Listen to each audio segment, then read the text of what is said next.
जय वाल्मीकि। आज का पावन योगामृत जो वीर अनिल जी के अक्षय जिनको हम कहते हैं, उनके परिवार के द्वारा अपनी खुशी को बांटने के लिए और इस खुशी के अवसर पर भी अपनी विनम्रता, अपना सेवा भाव वो बनाए रखने के लिए आज हम सबको अवसर दिया कि हम इस खुशी में उसमें भी शामिल हों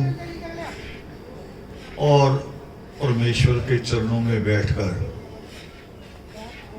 आज पूर्णमासी भी है और अवसर मिला कि हम परमेश्वर के चरणों में बैठें और उनकी पावन शिक्षाओं को सुने और अपने अंदर उतारने की कोशिश करें।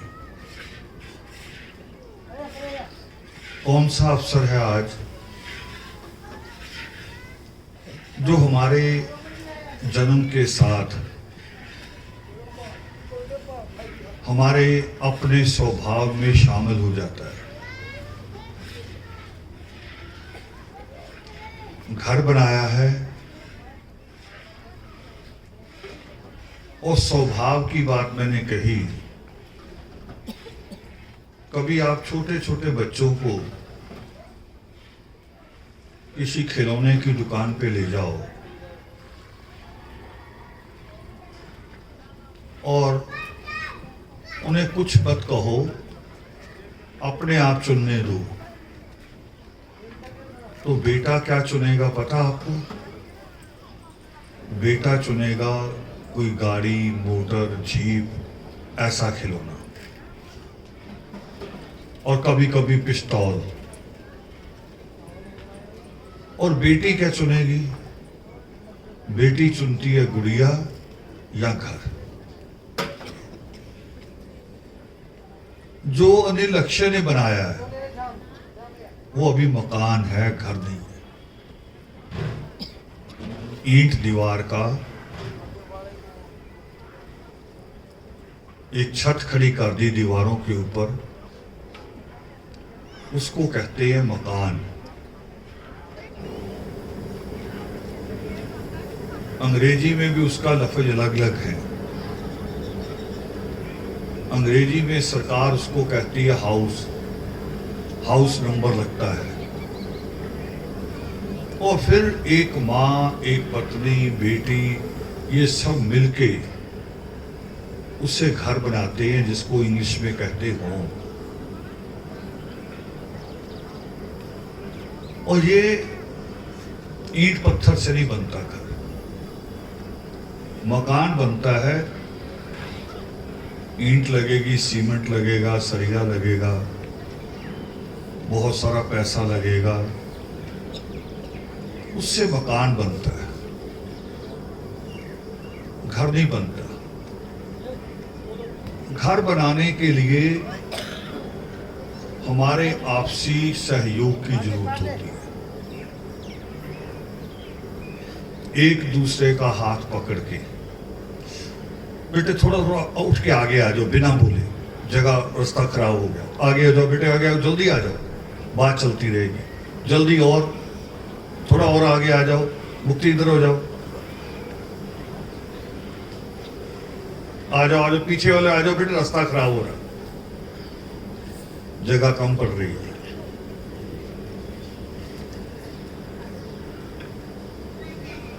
आपसी सहयोग होता है, जो आपसी प्रेम होता है, और सत्संगों में, वो सत्संग चाहे हिंदुओं का हो, सिखों का हो, किसी का भी हो, वो उसको कहते मोह माया।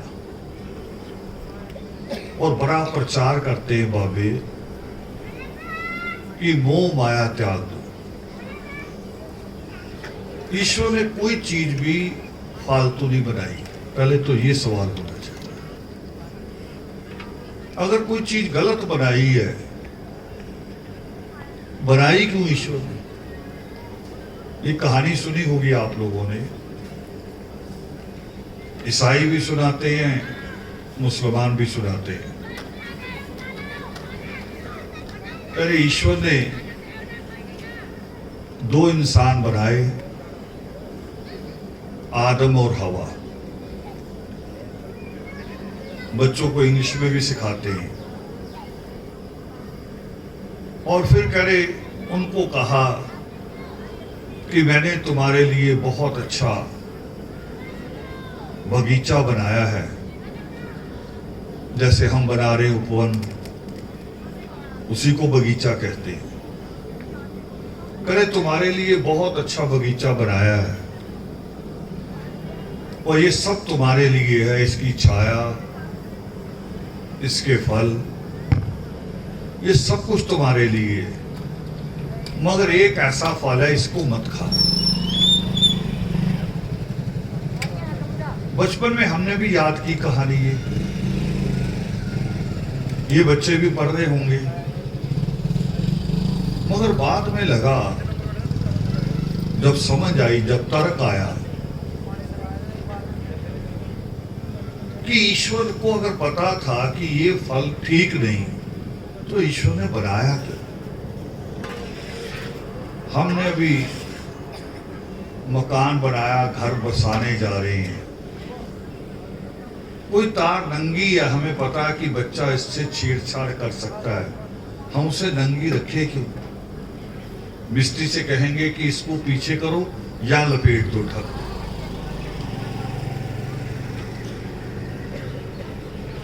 सीवर में, मेन हॉल में हमने अपने घर का फ्लैश जोड़ा होगा, मगर जहां आके उसकी टैंकी होदी बनती है, छोटा सा ढक्कन रखते हैं। पता नहीं रखेंगे तो इसके गंदगी की सारी बदबू अंदर आएगी और कोई निकलेगा रात को, किसी का पैर मुड़ गया, टांग टूट जाएगी। हम इंतजाम करते हैं सारे। तो ईश्वर ने क्यों ऐसी चीज बनाई जिससे उसका बनाया इंसान बदल जाए? ईश्वर ने कोई चीज फालतू नहीं बनाई। इवन कि जो आप लोग थूकते हो, डॉक्टर से पूछो, वो कह रहा ज्यादा थूकोगे तो ये मुंह अंदर घुस जाएगा, उसकी भी जरूरत है। कोई चीज फालतू नहीं है ईश्वर की बनाई। मैं एक कहानी अभी सुन रहा था कुछ दिन पहले, जब चाइना में माओ का राज था। हमारे भी अभी एक माओ जैसा है, राशि है, मिसेस बराबर है। माओ का राज था तो किसी बेवकूफ ने उसे आके बता दिया, अधूरा ज्ञान कहते बहुत खतरनाक होता। अधूरा, कोई अधूरा वैज्ञानिक होगा, अधूरा साइंटिस्ट। भारत भी उस वक्त नया नया आजाद हुआ था, चीन भी। दोनों जगह भूखमरी थी, अनाज कम पैदा होता था, दूसरे देशों से अनाज मंगाया जाता था, समुद्री जहाज में चलता था, 15-20 दिन, कभी कभी 3 महीने भी लगते थे एक जहाज को भारत आने में। अब 3 महीने में तो पूरे के पूरे कई लोग भूख से मर जाएंगे। इस पे किसी वैज्ञानिक ने आके समझाया माओ को कि जी जो चिड़िए हैं, ये चिड़िए अनाज खा जाती हैं और 1/3 से ज्यादा खा जाती हैं, यानी 33 से 40% खा जाती है। अगर ये अनाज बच जाए तो फिर कोई भूखा नहीं मरेगा। अब होता क्या है कि अगर किसी ने राय दी, सुनो, फिर किसी और से भी राय लो, फिर अपने मन से भी सोचो। ईश्वर ने सबको दिमाग दिया, मगर माओ ने बिना सोचे एक आदेश दे दिया कि चिड़ियों को मार दो, इनाम भी रख दिया। 3 साल लगे, लोगों ने इतनी चिड़िया मारी कि गले में हार डालते थे मार के। फिर ऑफिस जाते थे, सरकारी ऑफिस, वहां से पैसे मिलते थे। कितनी चिड़िया मारी, और 3 साल में चिड़ियों को बिल्कुल गोरैया जिसे कहते हैं, बिल्कुल खत्म कर दिया। और जब चिड़िया खत्म हो गई तो बड़ा खुश हुए कि शायद हमने बड़ी जंग जीत ली। मगर अगले साल जो फसल लगी, वो फसल बड़ी नहीं हुई। पैदा हुई, छोटी छोटी निकली और उसके बाद खत्म। वो जो इतना हो जाती है वो हुई नहीं। दूसरे साल भी यही हो गया। और फिर पता क्या हुआ, उस 2 सालों में चीन के 4 करोड़ लोग भूख से मरे। 4 करोड़ लोग। फिर दोबारा खोज शुरू हुई और एक वैज्ञानिक ने पूरा पता लगाया, उसको एक मरी हुई चिड़िया पुरानी कोई मिल गई, पोस्टमार्टम किया। उसके पेट में से जो निकला चिड़िया के, एक दाना निकला कनक का, गेहूं का एक दाना, और 10 उसमें से निकले कीड़े। जैसे जो कीड़े जिनमें से टिड्डी होती, खास तौर पे फसल को खराब करने वाली। पाया ये कि चिड़िए थी तो चिड़िए उन जीवों को खा जाती थी जो फसल को खाते। फसल का तो एक दाना खाती थी और बाकी सारा वो कीड़े खाती थी। अब कीड़े खाने वाली चिड़िया नहीं रही तो कीड़ों की मौज लग गई, उन्होंने सारी फसल खा ली। अब देखो ईश्वर का विधान कि ईश्वर कहां कमी छोड़ रहा है। ईश्वर की बनाई कोई चीज भी गलत नहीं है। गलत तब होती है जब हम उसका इस्तेमाल गलत करें। आदमी ने जमीन में से लोहा निकाल के अगर ये माइक बनाया तो हमारे काम आ रहा है।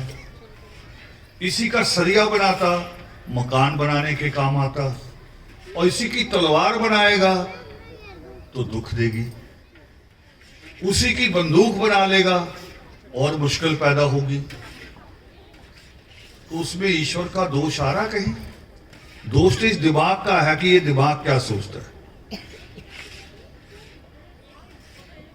हमारा मोह अगर अपने परिवार को पालने में है, अगर अपने बच्चों को इंसान बनाने में है, तो मोह बुरा नहीं है। अगर हमारा मोह किसी दूसरे की जेब पे आ जा रहा है कि इसकी जेब कैसे खाली कराएं,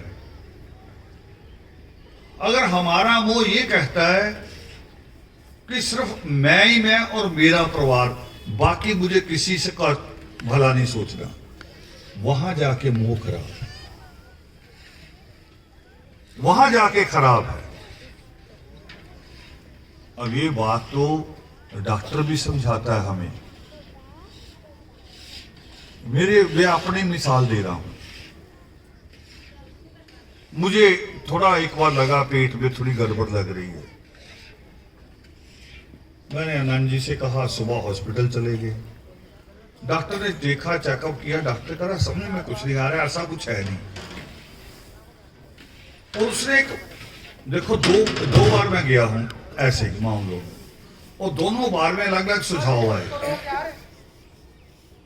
एक बार ऐसा था पेट में कि जैसे खाना खाया लगता था अंदर कोई ईंट रख दी, खाना नहीं रखा है, कोई भारी पत्थर रख दिया।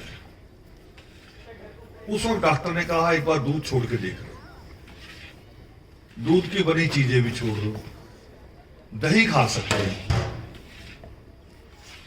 अब दूध तो बुरी चीज तो नहीं है। हमारा जन्म यानी जीवन हमारा दूध से शुरू होता है, मां के दूध से, फिर धीरे धीरे बाकी दूध जो हमारे घर में आते हैं। मगर जब डॉक्टर कह रहा है कि अब ये ओवर हो गया, अंदर एक छत बनती है, लेंटर उसमें भी सरिया पड़ता है, एक रसोई की सल पड़ती है जहां आपने अपना चूल्हा रखना है, दोनों में अलग अलग सरिये पड़ेंगे। एक में मोटा पड़ेगा छत में, नीचे बारीक पड़ेगा। क्यों बेटे, किस बात की हंसी आ रही है? डबल पेस्ट किया था, क्यों पड़ेगा बारीक सरिया? क्योंकि बारीक स्लैब है, वो फटेगी नहीं। गर्मी और सर्दी में सरिया बढ़ता और घटता है। कभी रेलवे लाइन के पास चल के देखना, रेलवे लाइन को जहां जोड़ा जाता है, सर्दियों में उसके अंदर इतना 1 इंच जितना फासला होगा, गर्मियों में जुड़ जाएगी। बिजली की तारों को कभी देखना, सर्दियों में सीधी हो जाएंगी, गर्मियों में थोड़ी लटक जाएंगी। और ये आदमी को दिमाग दिया ईश्वर ने ये बातें समझने के लिए कि कैसे करना है। एक बार डॉक्टर ने कहा दूध छोड़ दो, साल 1.5 साल बाद फिर ऐसा कुछ हुआ तो डॉक्टर ने कहा पानी ओवर हो गया है, भरा नहीं है, मैं तुम ओवर पानी पी रहे हो। मैंने पानी कम कर दिया। विशाल ने नजर रखनी शुरू कर दी कि कितना पानी पीते हैं। यानी हर चीज एक मात्रा में होती है। सब्जी इतनी लेते हो और मिर्च इतनी डालते हो, है ना समझ तुम्हारे पास? यही चीज है। अब इस चीज की पूरी कौम को भी जरूरत है भी मोह कितना होना चाहिए, प्रेम कितना होना चाहिए। हम वो लोग हैं जो जिसको कहते हैं तरक्की वाली सीढ़ी जो होती है, विकास वाली ऊपर जाने वाली सीढ़ी, उसके पहले सबसे नीचे वाले पायदान पे जो कोई खड़ा है वो हम थे। मगर धीरे धीरे भजन एक कहा जा रहा था, अभी बड़ी अच्छी लाइन थी पहली हुई, बाबा साहब की बदौलत। बाबा साहब की बदौलत अधिकार नहीं आए, केवल समझ भी आई, क्योंकि उन्होंने नारा यही दिया बाबा साहब अम्बेडकर ने, कुर्बानियां देके अपने 4 बच्चे कुर्बान करके बाबा साहब ने कहा क्या कि शिक्षित हो जाना। एक तो बाबा साहब अम्बेडकर, एक वो बाबा जिनको आप जानते हैं 9 गजे पीर, एक गली मोहल्ले में भी घूमते हैं, है ना, जिनको आप कहते सियाना है, भगत है।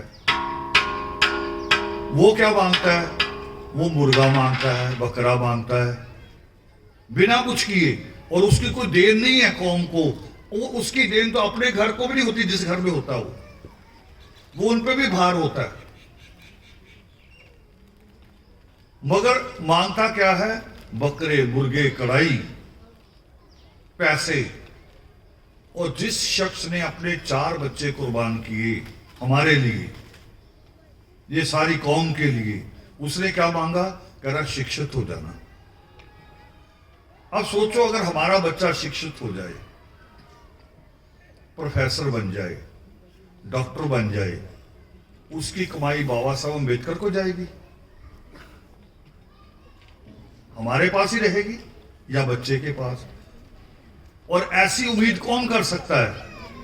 ऐसी उम्मीद सच में जो बाबा हो, जो सच में पिता हो, जो सच में अपनी औलाद समझता हो, वो करता है। आप भी करते हैं ऐसे? आप कई बार दुआ भी करते, यहां भी की होगी आके, कि ईश्वर मेरे बच्चे पढ़ जाएं, चाहे मुझे एक पैसा भी ना दे, बस अपने पांव पे खड़े हो जाए। कहते हो कि नहीं कहते हो? बस अपने पांव पे खड़े हो जाएं, मुझे कुछ नहीं चाहिए। बाबा साहब अम्बेडकर ने भी ऐसे ही कहा। और परमेश्वर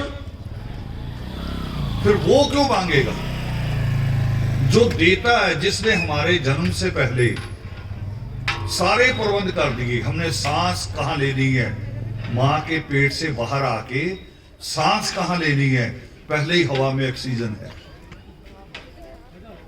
पैदा होते दूध जो हमें खुराक चाहिए वो कहां से आनी है। कभी ईश्वर कहते हैं कि नहीं पहले जन्म ले ले, पहले मेरी कड़ाई ले ले, कर ले हम, फिर उसके बाद फिर मैं तेरे लिए प्रबंध करूंगा। कहा ईश्वर ने कभी? मां के पास हफ्तों पहले दूध आ जाता हो, एक हफ्ता पहले। ईश्वर ने कुछ भी नहीं मांगा, बल्कि ईश्वर तो देता है और देता है। बेटे चुपचाप बैठ जाओ, हो गया पागले पादे, बैठ जाओ। क्या कर रहा है देखिए, और ज्यादा बोल रहे हैं। बैठ जाओ, बात सुन लो। अब परिवार आए तो कुछ इधर भी बिठा लो, या आप लोग आगे हो जाओ। बेटे आगे आ जाओ आप लोग सारे, ज्यादा लोग आ रहे हैं, पीछे बैठ जाएंगे, जगह दे दो। तो ईश्वर क्या दे रहा है? हम देते हैं पाबंदियां। बच्चों को क्या देते हैं? भय की बातें सुनाते हैं, ईश्वर की नहीं, भूत प्रेतों की। हमारे तो देवी देवता भी भूत प्रेत जैसे हैं। कह रहे अगर उसकी कड़ाई नहीं दी तो तंग करेगा। बताओ भाई, कौन सा देवी देवता जो तंग करे? क्यों तंग करेगा? ये पुरानी कहानियों में है कि गांव में से अगर हमारे लोग कहीं से निकले, हमारा दादा परदादा भी हो, बुजुर्ग हो, और गांव का जो जमींदार है, गांव का जो ठाकुर है, ब्राह्मण है, पंडित है, उनका बच्चा भी हो, तो हमारे दादा को आदेश था कि उनके बच्चों को भी हाथ जोड़ के निकलेगा। एक बड़ी उम्र का आदमी बच्चे को हाथ जोड़ के निकले, सोचो ये गुंडागर्दी है कि धर्म है? ध्वंस होगी ना, कि उनके पास 4 पैसे हैं, सत्ता है, और हम गुलाम हैं। देवी देवता भी करे ऐसे ही कर रहे, करता नहीं है, मगर फैलाई हुई है बात। क्योंकि कोई देवी आई अभी तक कि आपने मुर्गा काटा हो और लेग पीस उठा के लेगी हो, देखी अभी तक किसी ने? वो भक्त ले जाता है, भगत नहीं असल में। उसकी कहावत मैंने सुनी बचपन में, कह रहे भगत जगत को ठगत है, वो ठगी मारता है, ईश्वर नहीं करता। अब देखो उसकी वो और मिसाल दे रहे, तो भी नहीं मां की। हम अपनी बेटी जब इतनी सी होती ना, तब से सिखाना शुरू कर देते हैं, हंसना नहीं करे जोर से, सिर से चुन्नी इधर उधर ना हो, बर्तन ठीक से साफ कर। भाग के बाप की गोदी में चढ़ती तो भी रोकते हैं, करते हो कि नहीं करते? आप जरा करती है माएं दादी, चुप करा के भेजते हैं। बिल्कुल जब शादी करते हैं एकदम चुप करा के, करे बस गूंगी हो जाना, और ऐसे घूंघट खिलवा देते हैं, ज्यादा जवाब नहीं देना किसी की बात का। मगर ईश्वर तो कहते ना, ईश्वर को हम क्या कहते हैं? सृष्टिकर्ता वाल्मीकि दयावान, वो बहुत दयावान।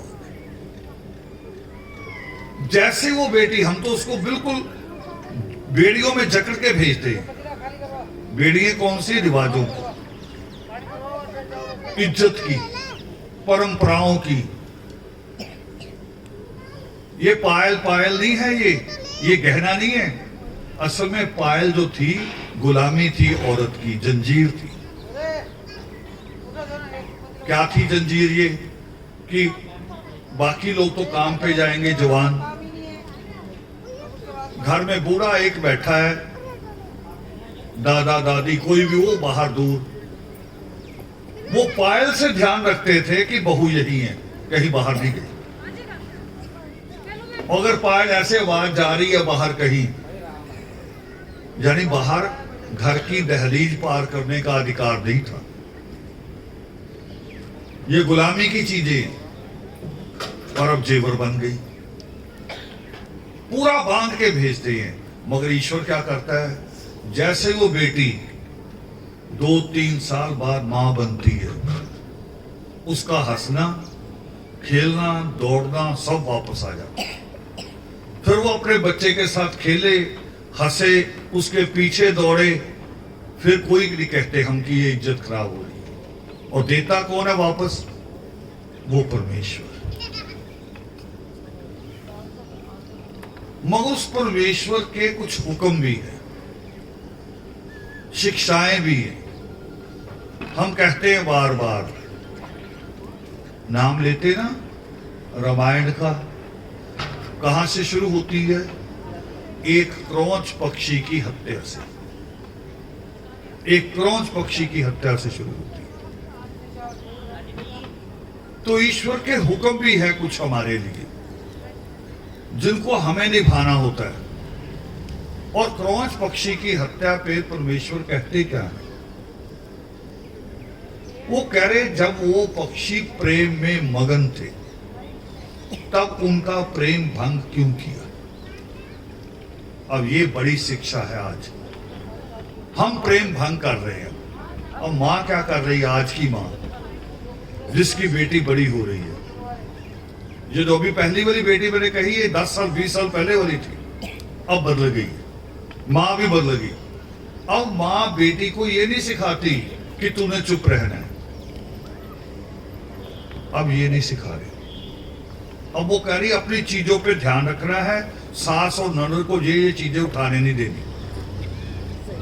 तुम्हें वॉशिंग मशीन ऑटोमेटिक दे रहे हैं, बटन को हाथ ही लगाने देना, और तुमने जाते अलग होना है। परमेश्वर कह रहे हैं कि प्रेम भंग क्यों किया? हम जब परिवार तोड़ेंगे, एक मां के लड़के को कहेंगे कि मां से अलग हो, अपना घर बना। दूसरे बेटे की बहू भी आके कहेगी कि मां से अलग हो, अपना घर बना, तो फिर मां कहां जाएगी? मां कहां जाएगी? फिर ये मकान मकान ही रहेगा, फिर ये घर नहीं बनेगा।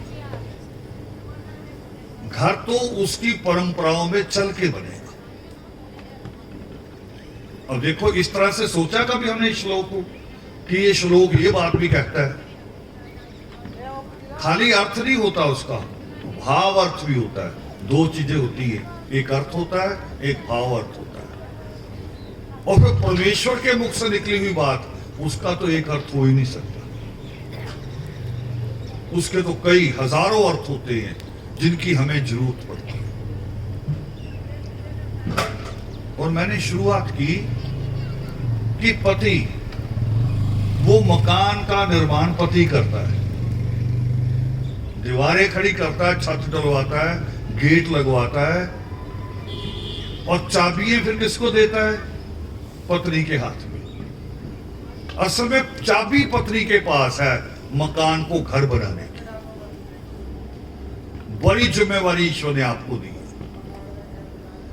आज अगर हम कहते हैं, अभी देखो 2-3 महीने पहले कितना आया उस पे फेसबुक पे कि हमारी 10 लड़कियां जज बन गई, आया ना उनका, कई लड़कियों की फोटो भी आई, बड़े खुश हुए, वाल्मीकि कौम की 3 लड़कियां जज बन गई। मगर दूसरा सवाल भी तो है ना साथ में, अब उन जज लड़कियों की शादी किससे होगी? बताओ, लफंगों से? वो जो मोटरसाइकिल पे पटाखे निकालते उनसे होगी? जहां वो जैसे फसल कटती है ना, जब ऐसे खड़ी रहती, बाकी झाड़ फूस ऐसे बाल खड़े करके घूमते हैं, जो उससे होगी जज की शादी? ये सवाल भी है। अगर ये सवाल है, अगर ये समस्या है, तो उसके पीछे कारण भी मां है। अगर उसको हल भी करेगी तो मां करेगी, मां करेगी।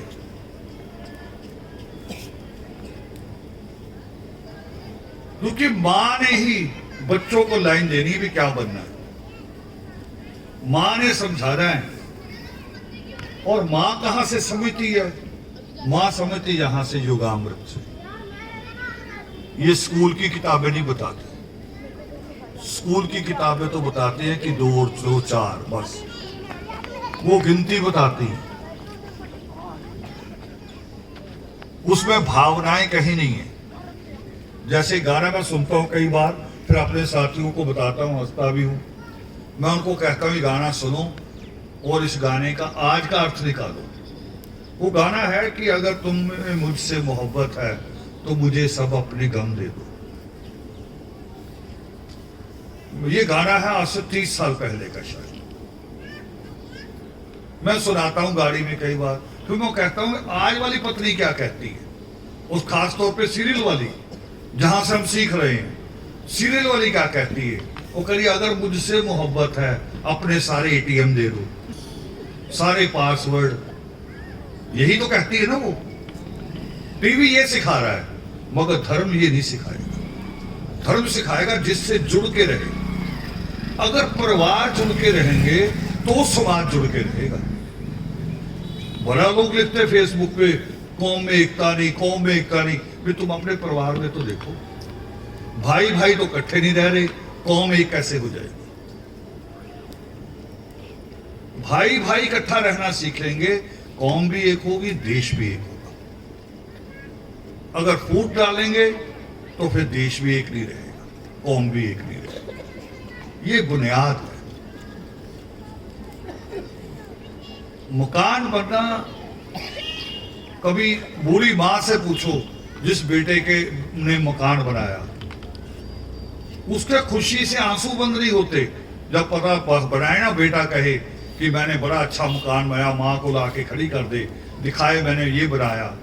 अब माँ तो आई है झोंपड़ी से बेचारी, फटे कपड़ों में मजदूरी की, बच्चों को पाला, बच्चे को इस लायक बनाया कि बच्चा बड़ा मकान बना सके।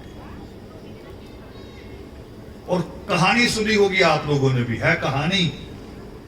कहानी कई काल्पनिक भी होती है, मगर उसका अर्थ सच्चा होता है। कर एक बच्चा मां से दिल मांगने आ गया, करा दिल दे दे अपना। मां ने कहा चीर के सीना ले जा। ले जा रहा था, भागा करे, ठोकर लगी, गिर गया। तो मां का दिल फिर बोला कि बेटे चोट तो नहीं लगी। मां ये होती है। मगर ये थोड़ा मुंह भर जाए ना अगर, तो खराब। मेरे वाले दूध की तरह, जैसे डॉक्टर ने कहा दूध ज्यादा आदत पड़ी हुई थी, कभी कभी रात को सत्संग से लौटे 1 बजे तब भी दूध पीते थे। दिमाग में फंसा हुआ था भी नींद नहीं आएगी। जिस दिन डॉक्टर ने कहा छोड़ दो, एक क्षण में छोड़ दिया। ये नहीं कहा धीरे धीरे छोड़ेंगे, एक क्षण में फैसला ले लिया, नहीं लिखी। थोड़ा मोह ज्यादा हो गया माओ,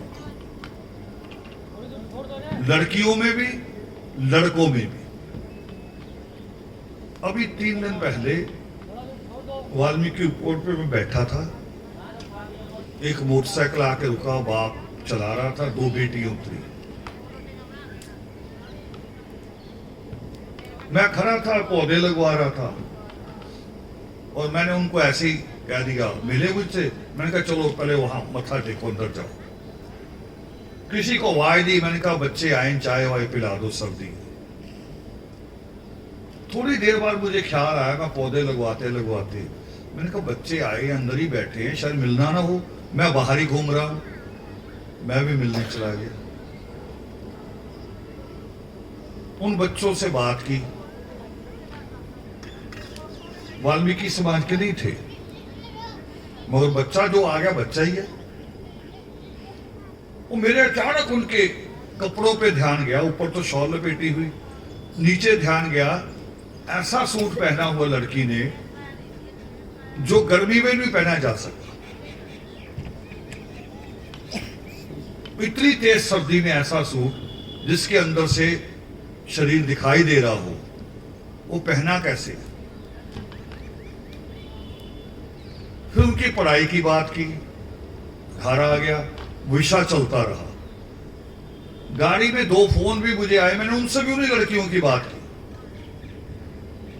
कास्ट निकल गई, कौम निकल गई बीच में से, क्योंकि परमेश्वर तो कहा है कि कन्या रतन है। बात करता रहा, देखो कहां कह रहा हूं, मोह ज्यादा हो जाता है। मैंने घर आके बहू से बात की, मैंने कहा कोई बच्चों के कपड़े हो ना जो बच्चे नहीं पहन रहे वो दे देना, मैं ले जाऊंगा वहां, उन बच्चों को दे देंगे।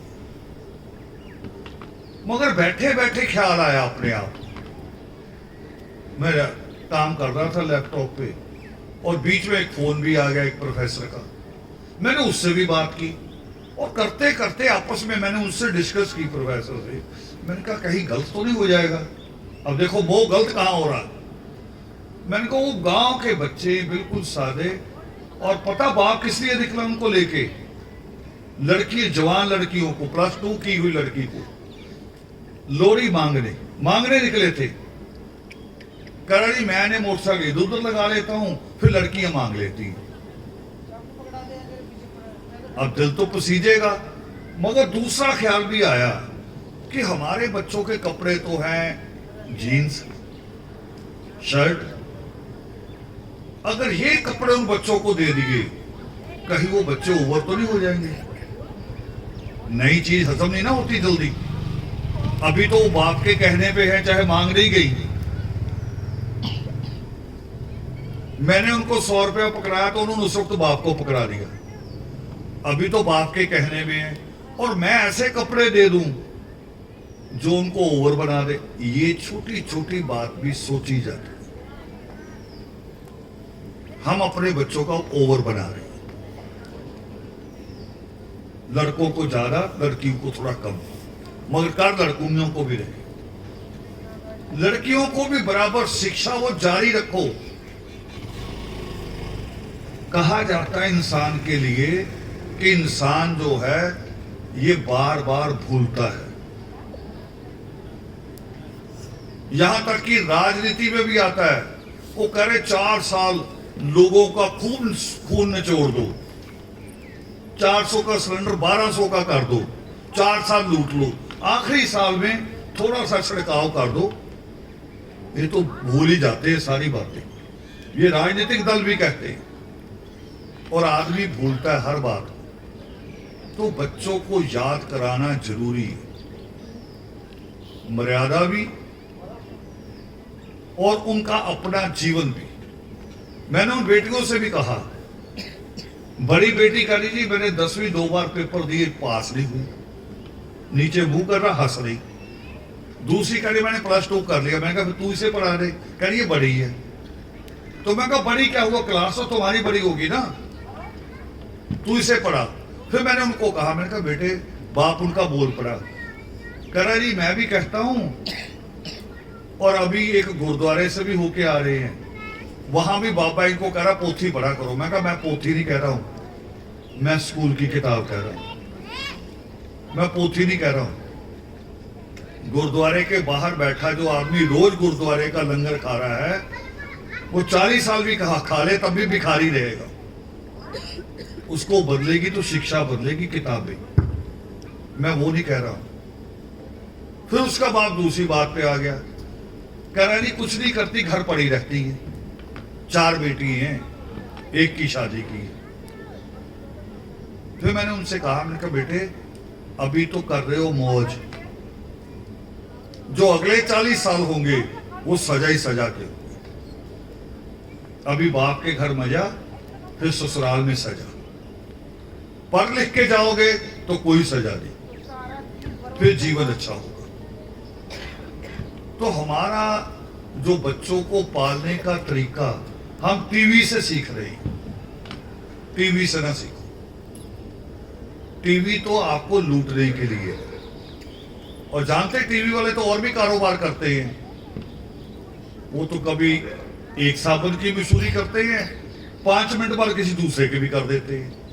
अब फैसला करो कौन सा लेना है। अभी कहेंगे ये टूथपेस्ट ले लो, फिर कहेंगे दूसरा ले लो। टीवी वालों के, और बता रहा हूं टीवी का एक रहस्य, हमारे पास भी आए, अतिकाय जी को मिले थे लोग, एक संस्कार चैनल वाले, और एक उन्होंने और टेक्निक बताई। वो कह रही हमारे साथ कॉन्ट्रैक्ट कर लो, सारे सत्संग आपके चैनल पे आया करेंगे, कैमरे भी हमारे, और आपकी भीड़ भी बढ़ेगी। पटकाई ने पूछा होगा भी टेक्निक क्या है, भीड़ कैसे बढ़ जाएगी? वो कह रही वो उसका भी तरीका है। जो टीवी के कलाकार हैं, जिनको कम काम मिलता है या पहले मशहूर हो गए, ये एक दिन का 25,000 रुपया लेते हैं शूटिंग का, जितनी मर्जी करा लो। कह रहे 25,000 हम भी देंगे, आपके सत्संग में बुलाएंगे। अब टीवी में जो रामायण में राम बना है, जो महाभारत में कृष्ण बना है, करे उसको 25,000 रुपया दे के बुलाएंगे। वो गाड़ी से उतरेगा, करेगा एक्टिंग ही, मत्था यहां भी टेकेगा, मत्था यहां भी टेकेगा, भीड़ अपने आप बढ़ जाएगी।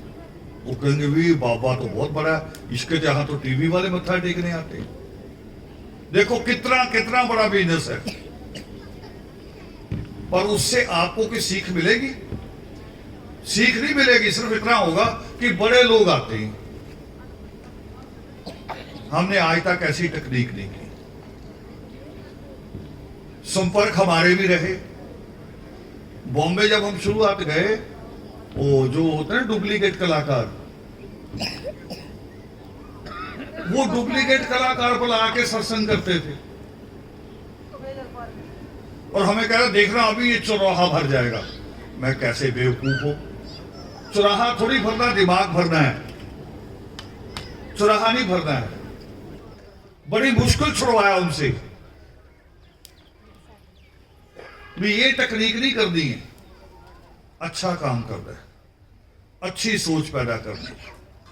तो आज बेटे ईश्वर ने तुम दोनों की मेहनत से ये अवसर पैदा किया है कि 20-25 साल तुम लोगों ने मेहनत की है, और उस मेहनत का फल दिया ईश्वर ने। अब तुम्हारे हाथ में बेटे इस मकान को घर बनाना, सब मिलके उसको घर बनाएं।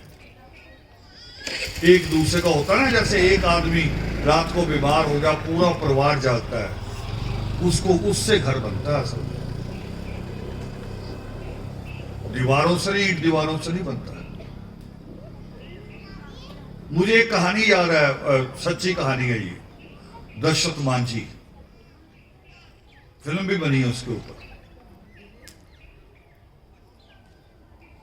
आदिवासी, आप भी उन्हीं में से हैं। उसकी पत्नी की मृत्यु हुई इसलिए कि जब वो बीमार हुई तो उसको हॉस्पिटल ले जाया जा रहा था, पहाड़ियों में रास्ता नहीं था, कई घंटे लग गए हॉस्पिटल पहुंचते हुए। पत्नी की मृत्यु हो गई। तो उस आदमी ने ये नहीं सोचा कि मेरी पत्नी की मृत्यु होगी, अब मैंने क्या लेना है। उसने पहाड़ काट के रास्ता बनाना शुरू किया।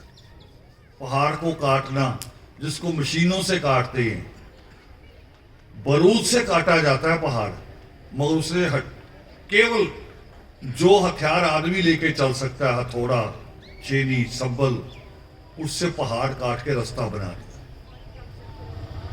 ये असली प्रेम है। उस पत्नी के प्रति भी वो ताजमहल बनाना बड़ा प्रेम नहीं है, वो तो कोई भी राजा बना लेगा। और राजा ने थोड़ी बनाया, गुलामों को कहा, खजाना, लोगों का पैसा गुलामों को लगा के ताजमहल खड़ा कर दिया। उसको तो साहिर लुधियानवी ने कुछ और लिखा था, फिल्म में कुछ और है। साहिर लुधियानवी में तो लिखा था कि एक शहंशाह ने बनवा के हंसी ताजमहल, हम गरीबों की मोहब्बत का उड़ाया है मजाक। अब जो गरीब अपनी पत्नी के लिए ताजमहल नहीं बना सकता, क्या उसकी मोहब्बत नहीं, उसका प्यार नहीं है? उसका उससे ज्यादा हो सकता है। असली तो ताजमहल जो दशरथ मांझी ने खड़ा किया, और छोटा सा रास्ता नहीं बनाया, 2 ट्रक निकल सकते इकट्ठे पहाड़ में से, और 1/4, यानी कि अगर 4 घंटे का रास्ता था तो 1 घंटे का कर दिया। इतना बड़ा काम किया, ये समझ होनी चाहिए। और वो भी अगर टीवी का बिगड़ा हुआ होता, माँ ने उसको भी शरारती बनाया होता, माँ ने उसको भी अगर बाइक लेके दी होती, तो पत्नी के मरने का अफसोस थोड़ी करता, 2-3 महीने बाद कह रहा दूसरी पत्नी ले आएंगे। सोच ही बदल, टीवी बदलता है ना सोच। हम वहां जा रहे ज्ञान लेने जहां ज्ञान नहीं है, और जहां ज्ञान है वहां मजबूरी समझते बैठना। कई लोग मजबूरी मानते हैं, जब योगामृत में आते मजबूरी, वो करे अब ये शुरू हो गया है, पता नहीं कब बंद करेगा। वो यही सोचते रहते हैं, ये बंद करे तो पतीले का ढक्कन खुले, ऐसा भी सोचते हैं लोग। कई लोग तो आते ही सत्संग में उतरे टाइम पे हैं जब खाने का टाइम हो जाए, बिल्कुल टाइम मिला के आएंगे, उसी समय पहुंचते हैं। फिर कहेगा वो ट्रैफिक थी, यानी उसी अकेले को ट्रैफिक मिली, बाकियों को नहीं मिली। कोई बात नहीं, जो जितना प्राप्त करेगा उतना ही सुख पाएगा। एक अंतिम श्लोक के साथ बात खत्म कर रहा हूं। और एक नित्य में एक श्लोक आता है कि चरणों की धूल भी तेरे भक्तों की पाई, रंग चढ़े त्यों त्यों बुझे ज्यों ज्यों माथ लगाए। अब ये क्या है श्लोक? आज अगर अनिल अक्षय ने योगामृत की जगह पार्टी रख ली होती कि जी नया घर बनाया पार्टी, फिर कौन आते? रिश्तेदार आते, दोस्त आते, मित्र, जो भी पड़ोसी। जब हम कहते हैं योगामृत रखा है, फिर कोई ना दोस्त होता है, ना मित्र होता है, ना रिश्तेदार, फिर होते योगामृत में आने वाले, जिनको क्या श्लोक में क्या शब्द आया? तेरे भक्तों की, तो वो भक्त हो जाते। अब ये जब सारे लोग, हम जाओगे ना घर के अंदर भी, देखोगे सर क्या बनाया, कैसा बनाया, और आपके जाने के बाद यहां की धूल मिट्टी सफाई कौन करेगा? कौन करेगा? परिवार। इनके हिस्से में क्या आया? जो लोग यहां भगत बन के आए उनके चरणों की धूल, मगर ये धूल चंदन से भी बेहतर है, क्योंकि सेवा हिस्से में आई है। परमार्थ आया है हिस्से में, परमार्थ। पुरुषार्थ होता अपने लिए, परमार्थ होता दूसरों के लिए, वो हिस्से में आया। तो ये तो हमें कामना करनी चाहिए, ये डराने से नहीं। हम कभी नहीं कहते कि ये काम करना तो फिर सत्संग जरूर कराना, नहीं तो गड़बड़ होगी। मैं कर रहा हूं, कभी गड़बड़ नहीं होगी, कराओ ना कराओ, कभी भी नहीं होगी। वो ईश्वर क्यों गड़बड़ करेगा? किसका दुश्मन है? कर ही नहीं सकता। मगर कराओगे तो ये है कि एक सेवा आएगी आपके हिस्से, एक आशीर्वाद और आएगा आपके हिस्से। तो आप सब लोगों ने आज समय निकाला, पूर्णमासी भी थी, पूर्णिमा के इस अवसर पर और एक नए घर में प्रवेश करने के अवसर पर, और खास तौर पे उस परंपरा से बाहर वो जो पहले की सोच बनी हुई कि घर हम बनाएंगे, 20 साल मेहनत हम करेंगे, पैसा हम जोड़ेंगे, सर्दी गर्मी हम सहेंगे, फिर मकान बनेगा, डेट पंडित निकालेगा, यानी ऊपर वाली बलाई वो खाएगा। बच्चा हमारा पालेंगे हम, उसका नामकरण पंडित करेगा, बड़ा हम करेंगे बच्चे को, शादी की डेट पंडित निकालेगा। भी क्यों निकालेगा? जन्म और मृत्यु की कोई डेट निकालता है? अपने आप आती है। ये भी अपने आप तय किया करो कि बच्चों की शादी करनी कब करनी है, सीधा गिनो कि दिन अच्छे हो, कोई आसपास के बच्चों के पेपर ना हो, तभी तो अच्छा होगा ना। हमारे बच्चे की शादी है, 5 बच्चों की पेपर है, हम डीजे बजा रहे हैं। हमारे कई बस्तियां तो ऐसी हैं, हफ्ता पहले डीजे बाहर रख देंगे, 2 खुद अंदर बैठेंगे, एक इधर को मुंह कर देंगे, एक इधर को, अपना बड़े आराम से अंदर बैठे हैं, पड़ोसियों का जीना हराम कर देंगे। अगर किसी ने आके कह दिया कि थोड़ी आवाज कम कर दो, कहेंगे जलते है। तो जलते भी जानी दुनिया में पहला तुम्हारा लड़का जिसकी शादी होने जा रही, यानी पहले शादी नहीं हुई किसी की। और जलना किससे? 4 दिन की चांदनी वालों से। 4 दिन की चांदनी है ना, 2-3 महीने बाद वही बहू को ले जाएंगे, चल काम ढूंढते हैं, कोठियां ढूंढते हैं, कहां पोछा लगाना, किसके बर्तन साफ करने। उससे कौन जलेगा? ये सारी बातें सोच के कि अच्छा कब है, दिन निकाल लो, शादी रख लो। इन्होंने पूछा अच्छा क्या है, मैंने कहा छुट्टी का दिन चुन लेना ताकि बाकी लोग भी आ जाएं, नहीं तो लोगों को छुट्टी ले ले भागना पड़ेगा। नहीं आएंगे तो आप फोन कर करके कहोगे आप हमारे यहां नहीं आए, हमारे मकान से जलते हैं, कहेंगे ना। तो मैंने कहा छुट्टी वाला दिन ढूंढो और कुछ नहीं करना। हम क्या कहते हैं? सर्वोत्तम दिन, सबसे उपयुक्त समय, बस हम तो ये मानने वाले, ईश्वर का यही कहा हुआ, यही हुक्म है। तो बहुत अच्छा अवसर पैदा हुआ। हम इन दुआओं के साथ ईश्वर जो कृपा अनिल अक्षय के परिवार पे की है ईश्वर ने, ये कृपा ईश्वर हर इंसान पे करे। वो जो बच्चे मुझे मिलने आए उन पे भी करे, हर किसी पे। जब दूसरों का सुख मांगेंगे तब सुख हमारे हिस्से में भी आए। जय वाल्मीकि।